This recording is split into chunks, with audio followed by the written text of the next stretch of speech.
오늘 하나님께서 주신 말씀은 이사야 1장 11절에서 17절까지입니다. 이사야 1장 11절에서 17절까지를 보겠습니다. 여호와께서 말씀하시되 너희의 무수한 재물이 내게 무엇이 유익하뇨? 나는 순양의 번제와 살진 짐승의 기름에 배불렀고 나는 수송아지나 어린 양이나 순염소의 피를 기뻐하지 아니하노라. 너희가 내 앞에 보이러 오니 이것을 누가 너희에게 요구하였느냐? 내 마당만 밟을 뿐이니라. 헛된 재물을 다시 가져오지 말라. 분향은 내가 가증히 여기는 바요 월삭과 안식일과 대회로 모이는 것도 그러하니 성회와 아울러 악을 행하는 것을 내가 견디지 못하겠노라. 내 마음이 너희의 월삭과 정한 절기를 싫어하나니 그것이 내게 무거운 짐이라. 내가 지기에 곤비하였느니라. 너희가 손을 펼 때에 내가 내 눈을 너희에게서 가리고 너희가 많이 기도할지라도 내가 듣지 아니하리니 이는 너희의 손에 피가 가득함이라. 너희는 스스로 씻으며 스스로 깨끗하게 하여 내 목전에서 너희 악한 행실을 버리며 행악을 그치고 선행을 배우며 정의를 구하며 학대받는 자를 도와주며 고아를 위하여 신원하며 과부를 위하여 변호하라 하셨느니라. 아멘. 신앙생활의 핵심은 교회의 예배에 참석하는 것이 아닙니다. 믿음 생활의 본질은 성경을 읽고 그대로 행하는 것입니다. 주일 예배 참석률을 기준으로 구원이 결정되지 않습니다. 구원은 성경 말씀대로 행하였는지 여부로 정해지는 것입니다. 보통의 교회는 일요일을 안식일로 간주하고 그날에 일을 하는 사람들에게 예배는 반드시 참석하라고 가르칩니다. 즉 일은 하더라도 예배에 참석하면 괜찮다는 의미로 가르치는 것입니다. 성경은 안식일에 대하여 크게 두 가지를 가르칩니다. 첫째는 안식일에 일을 하지 말라고 가르치며 둘째는 안식일에 모여 예배하라고 가르칩니다. 안식일에는 이 두 가지가 모두 잘 지켜져야 합니다. 그런데 굳이 이 둘 중에 어떤 사항이 더 중요한지를 살펴본다면 그것은 안식일에 일을 하지 않는 것입니다. 왜냐하면 이스라엘 백성이 안식일을 범하여 벌을 받을 때에 그날에 일을 한 이유로 벌을 받았지 모이지 않아서 벌을 받았다는 표현은 성경에 한 번도 없기 때문입니다. 이러한 예를 현대의 교회에 적용을 한다면 교회는 일요일에 예배에 참석하는 것보다 일요일에 일을 하지 않아야 하는 것을 훨씬 더 중요하게 가르쳐야 하는 것입니다. 그러나 한국의 교회들은 주일에 일을 하지 말라는 것보다는 주일 성수를 훨씬 강조하여 가르칩니다. 이러한 가르침은 한국의 교인들에게 본문의 말씀이 응하게 하는 것입니다. 본문 말씀은 하나님의 가르침대로 거룩하게 살지는 않으면서 제사만 열심히 지내는 이스라엘 백성들을 하나님께서 책망하며 크게 한탄을 하는 내용입니다. 이러한 모습은 안식일에 일을 하면서 주일 예배 참석만 중요하게 여기는 한국 교인들을 연상케 하는 것입니다. 하나님의 계명도 지키지 않고 삶도 거룩하지 않은데 예배는 한 번도 빠지지 않는 성실한 종교생활을 하는 많은 한국의 교인들이 본문의 이스라엘 백성들과 동일한 것입니다. 이들은 하나님으로부터 책망을 받았습니다. 지금까지는 주일 예배는 성수하면서 주일에 일을 하는 문제를 한국 교회와 교인들이 어떻게 인식하고 행하는지에 대하여 간략히 예를 들어 실질적인 믿음 생활과 형식적인 신앙 생활의 차이를 살펴봤습니다. 이러한 예, 즉 한국 교회의 많은 사람들이 형식적인 종교 생활의 모습으로 믿음 생활을 하고 있는 것은 다른 예에서도 발견할 수가 있습니다. 그 중에 하나는 삶이 깨끗하지 못한 것입니다. 술, 담배, 음란 등 행위의 더러움도 있고 마음과 생각으로 죄를 짓는 죄들도 있습니다. 그럼에도 불구하고 이들 중에 많은 사람들이 예배에는 열심히 참석을 합니다. 여러분 중에도 이러한 교인들을 많이 보고 접했을 것입니다. 또한 여러분 스스로가 이러한 경험이 있을 수도 있습니다. 본문의 구절은 이러한 사람들을 성전 뜰만 밟는 자들이라고 말씀합니다. 본문 말씀 중 이사야 1장 11절에서 13절까지를 다시 보겠습니다.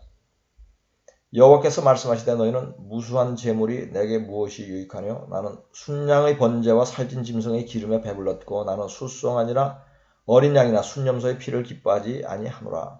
너희가 내 앞에 보이러 오니 이것을 누가 너희에게 요구하였느냐? 내 마당만 밟을 뿐이니라. 헛된 재물을 다시 가져오지 말라. 분향은 내가 가증히 여기는 바요 월삭과 안식일과 대회로 모이는 것도 그러하니 성회와 아울러 악을 행하는 것을 내가 견디지 못하겠노라. 아멘.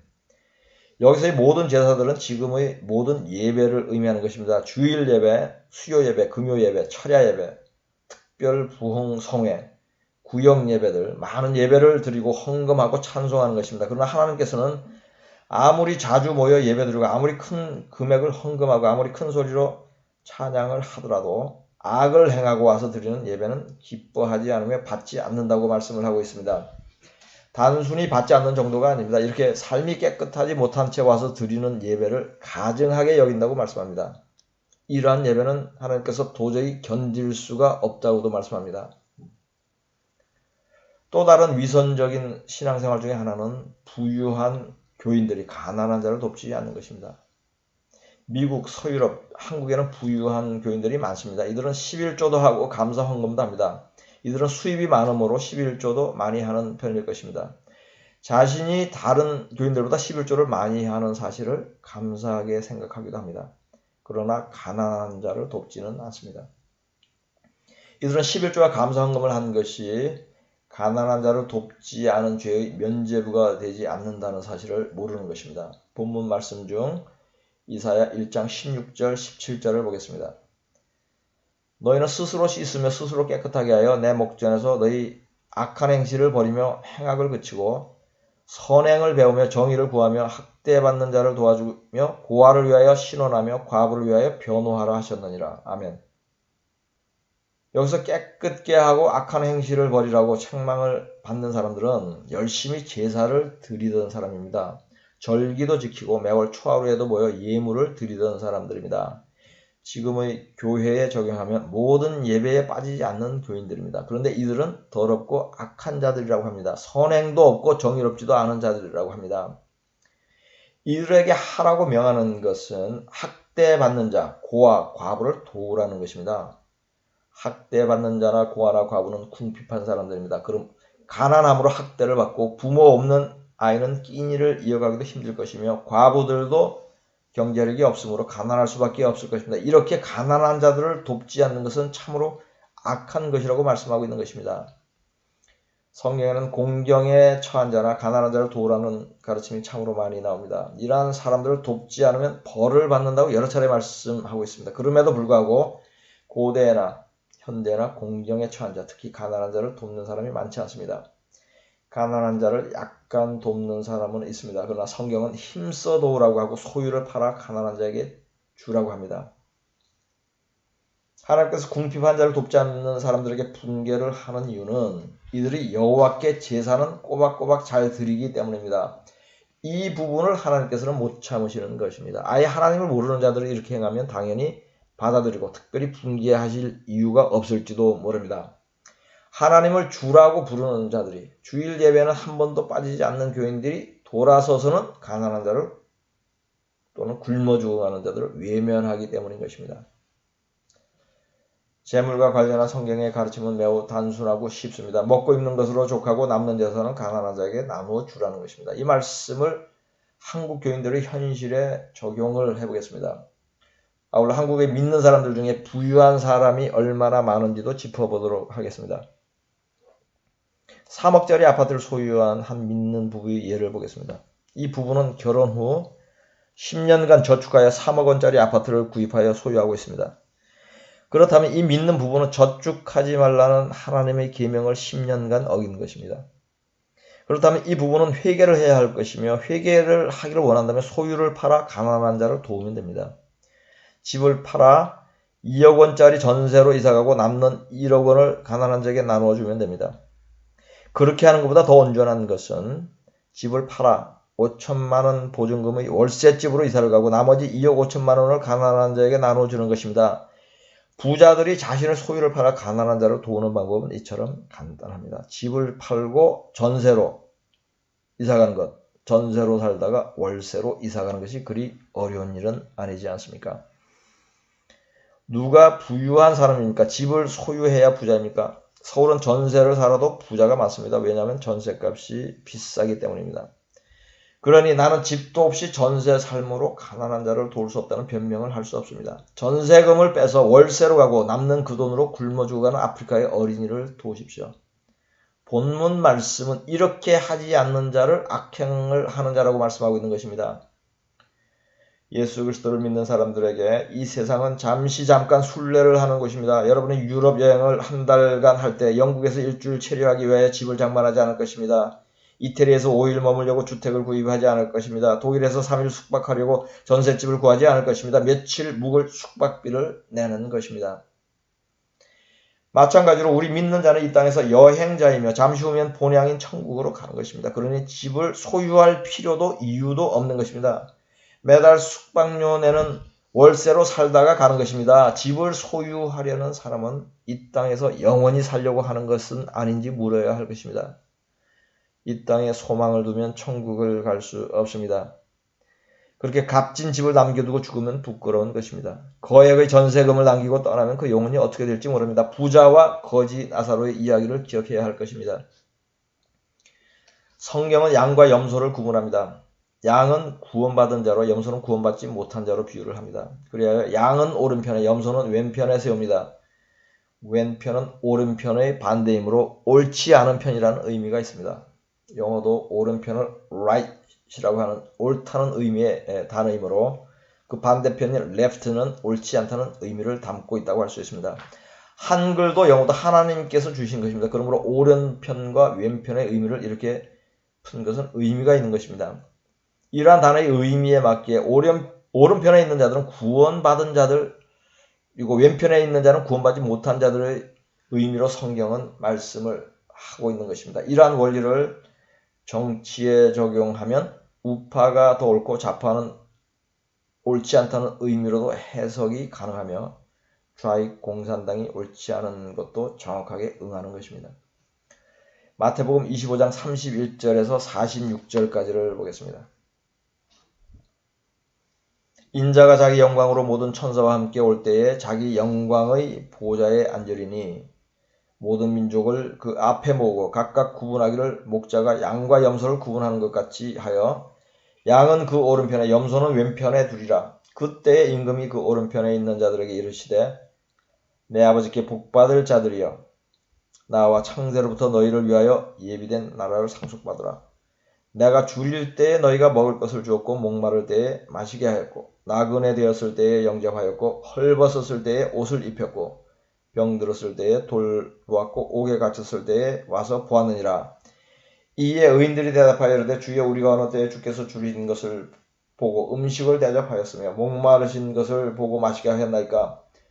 어느 때에 나그네 되신 것을 보고 영접하였으며 헐벗으신 것을 보고 입혔나이까.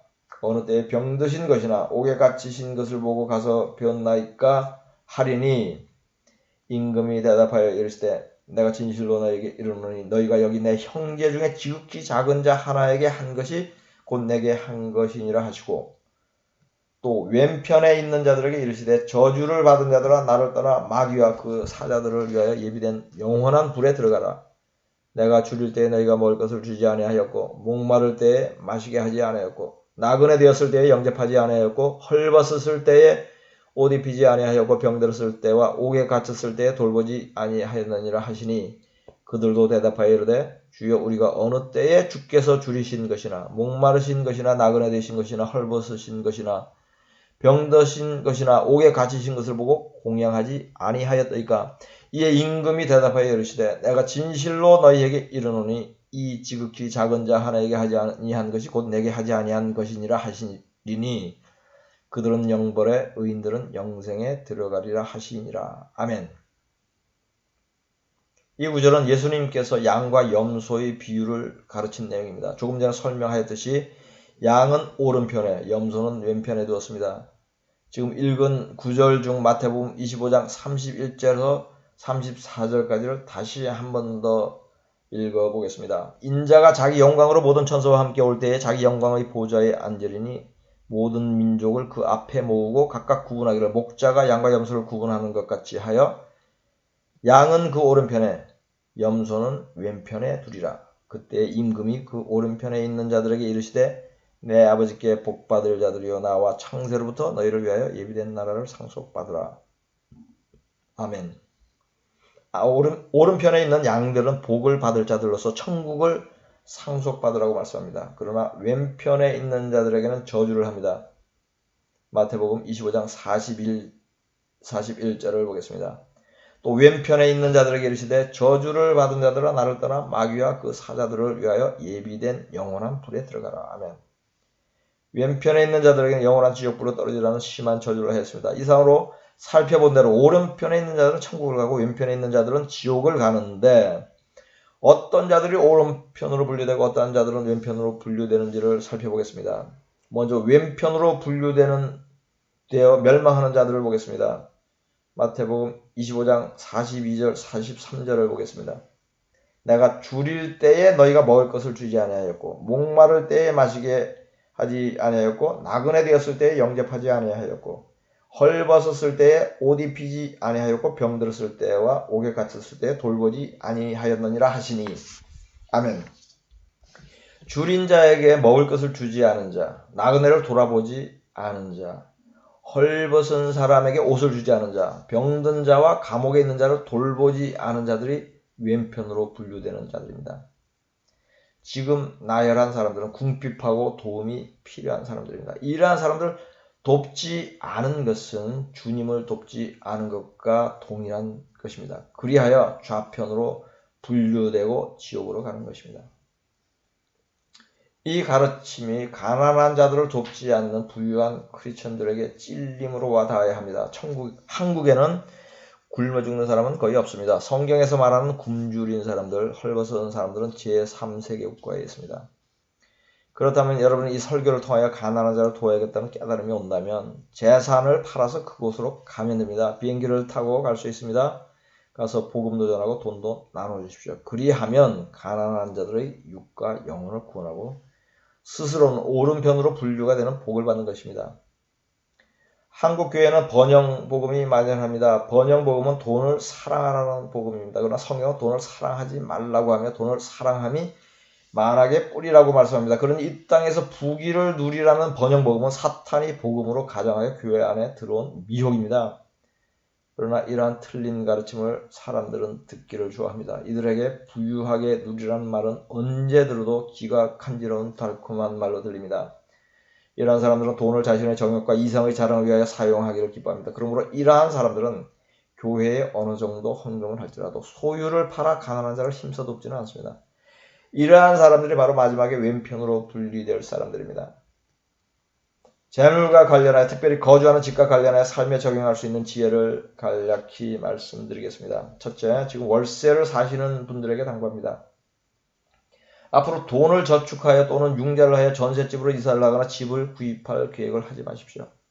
성경은 저축을 하지 말라고 가르치며 사랑 외에는 빚을 지지 말라고 했습니다. 그 빚은 전세나 주택 구입 자금도 예외가 아닙니다. 여러분 지금 가장 성경적이고 복을 받은 삶을 살고 있는 것이며 하나님께서 그렇게 인도하신 것입니다. 그러니 월세로 검소하게 살게 하시는 하나님께 감사하십시오. 먹고 입는 것과 월세는 하나님께서 책임지십니다. 나는 언제 집을 장만할 수 있을까라는 한탄을 하였다면 이제 그런 한탄을 거두십시오. 이 말씀이 월세로 사는 모든 분들에게 힘과 격려가 되기를 소망합니다. 둘째, 전세로 사는 분들에게 당부합니다. 저축하거나 융자를 하여 집을 구입하려고 하지 마십시오. 그 이유는 조금 전에 말씀을 드렸습니다. 여러분이 매우 저렴한 전세로 소박한 모습을 살고 있지 않다면 전세금을 빼서 월세로 이사를 가고 남는 재산으로 가난한 자를 도우십시오. 굶어 죽어가는 자도 살리고 하나님은 기뻐하고 여러분은 우편으로 분류되어 천국 가는 복을 받을 것입니다. 셋째, 자신의 집을 소유한 분들에게 당부합니다. 저축하여 또는 융자하여 더 크고 좋은 집으로 이사할 계획을 하지 마십시오. 대신에 집을 팔아 월세로 이사를 하고 남는 재산을 모두 가난한 자들에게 나눠주십시오. 그 이유와 의미와 받는 복은 이미 설명을 하였습니다. 거주하는 집과 관련한 삶의 적용 문제를 간략히 설명하였습니다. 그러나 세상에는 이러한 가르침과 상충하는 교훈이 있습니다. 그것은 경제성에 관한 이론입니다. 그것은 집을 사면 집값이 오름으로 이익을 보므로 가능한 집을 사야 한다는 것입니다. 또한 월세를 살면 전세 융자금의 이자보다 월세 금액이 크므로 손해라는 계산입니다. 이 세상의 이론이 숫자로는 맞을지 몰라도 성경 말씀에는 어긋나는 것입니다. 하나님께서는 검소한 월세는 책임져도 융자금은 책임지지 않는다는 것이 성경이 가르치는 것입니다. 여러분 세상 이론을 따를지 성경 말씀을 따를지 결정해야 할 것입니다. 여러분은 지금 이 설교를 통하여 왼편으로 분류될지 오른편으로 분류될지를 근심해야 할 것입니다. 마태복음 25장 31절에서 33절까지의 말씀으로 설교를 마치겠습니다. 인자가 자기 영광으로 모든 천사와 함께 올 때에 자기 영광의 보좌에 앉으리니 모든 민족을 그 앞에 모으고 각각 구분하기를 목자가 양과 염소를 구분하는 것 같이 하여 양은 그 오른편에 염소는 왼편에 두리라. 아멘.